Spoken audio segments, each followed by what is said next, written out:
Friends, இந்த வீடியோவில் break disk calliper இருக்குது பார்த்தீங்களா, அது எப்படி வீட்டிலே கைட்டி எப்படி வந்துட்டு க்ரீஸ் பேக் பண்ணி எப்படி டிஸ்க் பேடை மாற்றி புதுசு போல் ஆக்குறது அப்படின்றத பார்ப்போம். இது பார்த்திங்கன்னா நம்ம வீட்டிலே தான் பண்ணுறோம். ஸோ இந்த வீடியோ பார்த்தீங்கன்னா நீங்களும் வீட்டிலே பண்ணலாம். ஃபஸ்ட்டு வந்து இந்த கேலிப்பரை கட்டுறதுக்கு இந்த போல்டு இருக்குது பார்த்தீங்களா, இதை வந்து ஃபஸ்ட்டு லூஸ் பண்ணிக்கணும். ஏன் அதை ஃபஸ்ட்டு லூஸ் பண்ணுறோன்னா, கேலிப்பரை கைட்டினதுக்கு அப்புறம் லூஸ் பண்ணிங்கன்னா அது வந்து எடுக்க முடியாது. இந்த போல்டு தான் வந்து பார்த்திங்கன்னா அந்த டிஸ்க் பேடை வந்து ஹோல்ட் பண்ணோம். ஸோ இதை லூஸ் மட்டும் பண்ணிக்கோங்க. ஒரு சில வண்டியில் வந்து போல்டு வரும், ஒரு சில வந்து பார்த்திங்கன்னா லாக் பின் வரும். அது வந்து வண்டிக்கு வந்து டிஃபர் ஆகும். ஹோண்டாவில் பொறுத்த வரைக்கும் வந்து போல்டு தான் வரும். ஸோ லூஸ் மட்டும் பண்ணிக்கிட்டு நெக்ஸ்ட் வந்து கேலிப்பரில் வந்து 2 போல்டு போட்டிருப்பாங்க. அந்த போல்டு வந்து லூஸ் பண்ணணும். இது வந்து பார்த்திங்கன்னா ஃபுல் டைட்டாக தான் இருக்கும். ஸோ அதனால் வந்து கொஞ்சம் லூஸ் பண்ணுறது டைட்டாக இருக்கும். அதனால் வந்து பார்த்திங்கன்னா எப்பயுமே வந்து ரின்ச் போட்டு கைட்டுங்க, ஸ்பேனர் போடாதீங்க. ஸ்பேனர் போட்டிங்கன்னா ஸ்லிப் ஆகிடும். என் வண்டியில் பார்த்திங்கன்னா 12ஆம் நம்பர் வருது. ஒவ்வொரு வண்டிக்கு டிஃபர் ஆகும். ஆனால் மோஸ்ட்லி பார்த்திங்கன்னா 12 தான் யூஸ் பண்ணுவாங்க. இதை கைட்டி எடுத்துக்குங்க.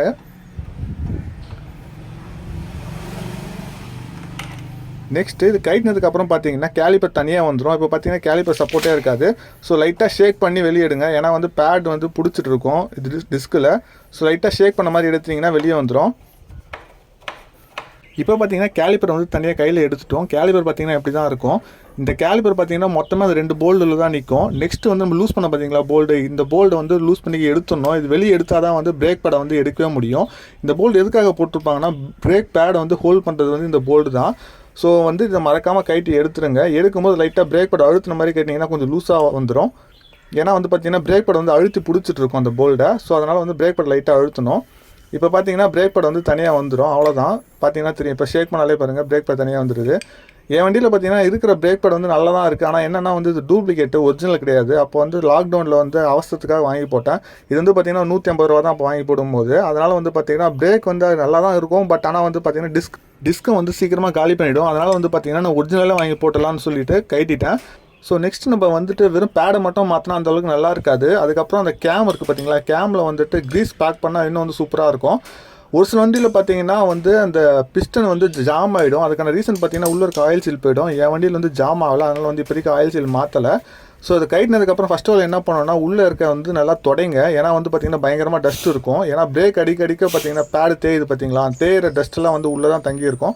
ஸோ நல்லா வந்து முடிஞ்சால் காற்று பிடிச்சி வந்து க்ளீன் பண்ணுங்கள். அப்புறம் வந்துட்டு துணியை போட்டு க்ளீன் பண்ணிடுங்க. நெக்ஸ்ட்டு என்ன பண்ணணும்னா, உள்ளே வந்துட்டு அந்த இது இருக்குது பிஸ்டன் வந்துருக்கு பார்த்தீங்களா, அந்த பிஸ்டன் வந்து உள்ளே தள்ளணும். ஏன்னா புது பேடு மாட்டினா வந்து கொஞ்சம் டைட்டாக இருக்கும். அதனால் வந்து பார்த்திங்கன்னா ஸோ பிஸ்டன் வந்து உள்ளே தள்ளினா தான் வந்து புது பேடை வந்து மாட்டுறதுக்கு வந்து ஈஸியாக இருக்கும். அது தள்ளுறதுக்கு எப்படி தள்ளணும்னா, இந்த மாதிரி ரின்ச் வச்சு லைட்டாக வந்து அழுத்தணும். ப்ரெஷர் கொடுத்தீங்கன்னா தானாக உள்ளே போய்டும். முக்கியமான ஒரு விஷயம், இந்த மாதிரி கைட்டும் போது வந்து யாரும் பிரேக் அப்ளை பண்ணிடக்கூடாது. பிரேக் அப்ளை பண்ணிங்கன்னா உள்ளே இருக்கிற பிஸ்டன் வந்து மூஞ்சில் அடிச்சிடும். ஸோ கூடுமான அளவுக்கு மேலே பிரேக்கில் கை வைக்காமல் பார்த்துக்கோங்க. ஸோ இப்போ அழுத்தினோடனே பாருங்கள் உள்ளே வந்து சுத்தமாக போயிடும். இது வந்து பார்த்திங்கன்னா 2 சைடுமே வந்து ஃபுல்லாக தள்ளணும். அப்படி தள்ளினா தான் வந்து புது பேட் வந்து கரெக்டாக உட்காரும். ஏன்னா வந்து புது பேட் வந்து பார்த்திங்கன்னா ஃபுல்லாக இருக்கும். அதனால் வந்து பார்த்திங்கன்னா அந்த டிஸ்க் கேப்புக்குள்ளே போகவே போகாது. அதனால் வந்து இதை ஃபுல்லாக தள்ளணும். இதை வந்து தள்ளும் போது கொஞ்சம் பார்த்து தள்ளுங்க, ரின்ச் வச்சு தள்ளுங்க. ஸோ இப்போ பார்த்திங்கன்னா வந்து ஈக்குவலாக தள்ளியாச்சு. ஃப்ளாட்டாக இருக்கணும். இதுதான் வந்து கான்செப்ட்டு. நெக்ஸ்ட்டு பார்த்தீங்கன்னா கேமை எடுத்துகிட்டு அதில் வந்து க்ரீஸ் பேக் பண்ணோம். இதுதான் மேலே இருக்க கேமை லைட்டாக ஷேக் பண்ண மாதிரி இழுத்திங்கன்னா வெளியே வந்துடும். என்ன ஒன்று கொஞ்சம் 4 அடி ஆகிடுச்சுன்னு வச்சுக்கோங்களேன். கொஞ்சம் ரொம்ப நாள் ஆகிடுச்சு நீங்கள் வந்து இதுக்கு க்ரீஸே பேக் பண்ணதில்லை அப்படின்னா சுத்தமாக ஜாம் ஆகிட்ருக்கும். இதனால தான் பார்த்தீங்கன்னா பிரேக் வந்து அந்தளவுக்கு எஃபெக்டிவாக இருக்காது. இது வந்து பார்த்திங்கன்னா ஒரு 30,000 கிலோமீட்டருக்கு ஒரு வாட்டி ஏதாச்சும் கைட்டி க்ளீன் பண்ணிவிட்டு லைட்டாக வந்து க்ரீஸ் வச்சு போட்டிங்கன்னா வந்துட்டு ரொம்ப இதுவாக இருக்கும், ரொம்ப ஸ்மூத்தாக இருக்கும். நம்ம பிரேக் அடிக்கும் போது வந்து ஒரிஜினாலிட்டி எப்படி இருக்கோ அதே மாதிரி இருக்கும். அதே மாதிரி பார்த்தீங்கன்னா சின்ன பிஸ்டன் ஒன்று இருக்கும் மேலே, அதையும் மாற்றினீங்கன்னா இன்னும் வந்து ஒரிஜினாலிட்டி எப்படி இருக்கோ அதே மாதிரி இருக்கும். ஸோ இப்போதைக்கு நம்ம அந்த பிஸ்டன்லாம் மாற்றலை. இதில் மட்டும்தான் வந்து நம்ம க்ளீன் பண்ணி போட போகிறோம். இது வந்து பார்த்திங்கன்னா ரொம்ப நாள் க்ரீஸ் வைக்காதால பார்த்திங்கன்னா ஒரு மாதிரி காஞ்ச மாதிரி ஆகிடுச்சு. ஸோ நல்லா க்ளீன் பண்ணிக்கோங்க. சப்போஸ் துரு பிடிச்சிருந்ததுன்னா எமர் ஷீட்டு போட்டு தேய்ங்க. நெக்ஸ்ட்டு எமர் ஷீட் போட்டு க்ளீன் பண்ணதுக்கப்புறம் க்ரீஸ் வந்து பேக் பண்ண போகிறோம். இங்கே வந்து பார்த்திங்கன்னா நான் வந்து கேஸ்ட்ரால் க்ரீஸ் யூஸ் பண்ணுறேன். இது வந்து மல்டிபர்பஸ் க்ரீஸு, எல்லாத்துக்குமே யூஸ் பண்ணலாம். ஒரு சில வண்டியில் வந்து பார்த்திங்கன்னா மாவு க்ரீஸ் வச்சுருவாங்க. அந்த மாவு க்ரீஸ் வச்சிங்கன்னு வச்சுக்கோங்களேன், டக்குன்னு வந்துட்டு கொஞ்ச நாளே அந்த க்ரீஸ் வந்துட்டு எஃபெக்டிவாக இருக்காது. ஸோ எப்பயுமே வந்து க்ரீஸ் மட்டும் கொஞ்சம் பிராண்டடாக யூஸ் பண்ணுங்கள். ஒன்று பேரிங் க்ரீஸ் யூஸ் பண்ணுங்கள், இல்லைனா வந்து இந்த மாதிரி மல்டிபர்பஸ் க்ரீஸ்னு நிற்கும். இதை வந்து வாங்கி யூஸ் பண்ணுங்கள். இது வந்து பார்த்திங்கன்னா 30 ரூபா தான் வருது சின்ன பாக்கெட்டு. ஸோ இது வாங்கி வச்சுட்டிங்கன்னா எல்லாத்துக்குமே யூஸ் ஆகும். இது வந்து அதே அவ்வளோ சீக்கிரம் கெட்டும் போகாது. க்ரீஸ் வைக்கும்போது ரொம்ப அதிகமாக வைக்கக்கூடாது, லைட்டாக வச்சா போதும். ஏன்னா நீங்கள் வந்துட்டு உள்ளே போட்டு கேமை வந்து உள்ளே புஷ் பண்ணும்போது எக்ஸஸாக இருக்கிற க்ரீஸ் மொத்தமே வெளியே வந்துடும். அதனால் வந்து ஜஸ்ட் லூப்ரிகேஷனுக்காக தான் க்ரீஸு.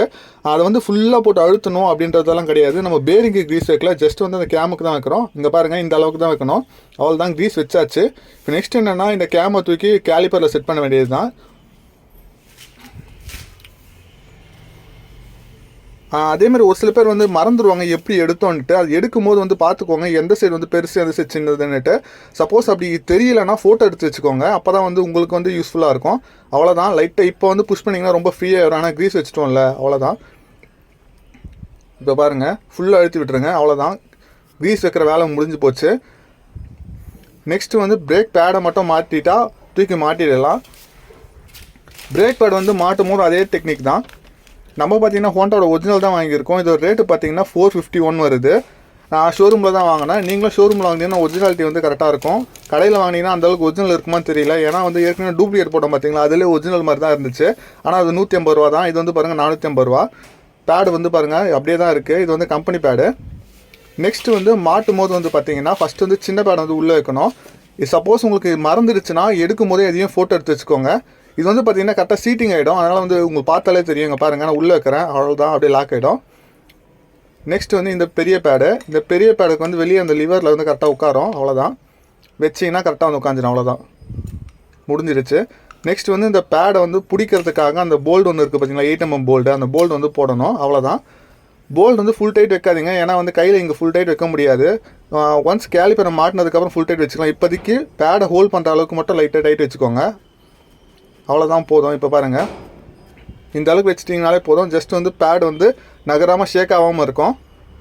நெக்ஸ்ட் இந்த அளவுக்கு பண்ணதுக்கப்புறம் லைட்டாக பேட் நடுவில் கேப் கரெக்டாக இருக்கான்னு பார்த்துக்கோங்க. ஏன்னா வந்து டிஸ்கில் வந்து ஏற்றணும். அந்த பேடு கேப் கரெக்டாக இருந்ததுக்கப்புறம் அப்படியே தூக்கி கேலிப்பரை தூக்கி கரெக்டாக டிஸ்க்கு சென்டராக வச்சு அழுத்துனீங்கன்னா போதும், கரெக்டாக ஏறிடும். இது ரொம்ப கஷ்டமாலாம் இருக்காது, கரெக்டாக இருக்கும். ஏன்னா வந்து நம்ம உள்ளே இருக்க பிஸ்டன் வந்து உள்ளே தள்ளிட்டோம், அதனால் வந்து பார்த்திங்கன்னா கேப் கரெக்டாக இருக்கும். இங்கே பாருங்கள், ஈஸியாக ஏறிடுச்சு, அவ்வளோதான். இப்போ நெக்ஸ்ட்டு 2 போல்ட்டை போட்டு டைட் பண்ணிட்டோன்னா கேலிப்பர் வேலை முடிஞ்சிடுச்சு. மறக்காமல் வந்து அந்த போல்டு 8mm போல்டு இருக்குது பார்த்தீங்களா, அது வந்து டைட் பண்ணிடணும்.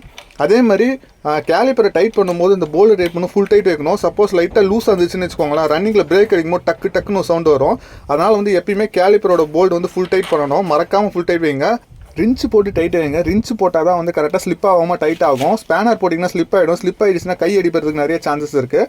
அதுக்கப்புறம் வந்து ஏர் எடுக்கணும். இந்த வீடியோவில் வந்து நான் ஏர் எப்படி எடுக்கிறதுன்னு சொல்லி போடலை, ஏன்னா ஆல்ரெடி நான் வீடியோ எடுத்து போட்டுருக்கேன். அந்த வீடியோ லிங்க் வந்து டிஸ்கிரிப்ஷனில் கொடுக்கேன், மறக்காமல் செக் அவுட் பண்ணி பாருங்கள். ஏன்னா இந்த வீடியோவில் போட்டால் லென்த் அதிகமாக போகும். ஆல்ரெடி போட்ட வீடியோ தான். சப்போஸ் உங்களுக்கு அதில் எதனா டவுட் இருந்தால் என்னன்னு சொல்லி கமெண்ட் செக்ஷனில் சொல்லுங்கள். அதோட நான் எப்படி பண்ணுறதுன்னு சொல்லி டீட்டெயிலாக சொல்கிறேன். நெக்ஸ்ட் வந்து இப்போ டைட் தான் வைக்கிறோம். மேலேயும் டைட் வச்சாச்சு, கீழே டைட் வச்சாச்சு. நெக்ஸ்ட் வந்து அந்த 8mm போல்டு வந்து டைட் பண்ண போகிறோம். அது 8mm போல்டுன்றது அந்த டிஸ்க் பேட் இருக்குது பார்த்தீங்களா, அதை ஹோல்ட் பண்ணுற போல்டு. ஸோ அதையும் டைட் பண்ணிட்டா முடிஞ்சிச்சு. சப்போஸ் இதுலேயும் உங்களுக்கு ஏதாச்சும் டவுட் இருந்தால் கமெண்ட் செக்ஷனில் சொல்லுங்கள். உங்கள் ஃப்ரெண்ட்ஸ் யாராச்சும் இந்த மாதிரி டிஸ்க் பிரேக் வந்துட்டு வீட்டிலே ரெடி பண்ணணும்னு நினச்சா அவங்க வீடியோ ஷேர் பண்ணுங்கள். For more videos like this நம்ம சேனலை சப்ஸ்கிரைப் பண்ணிக்கோங்க. Thanks friends.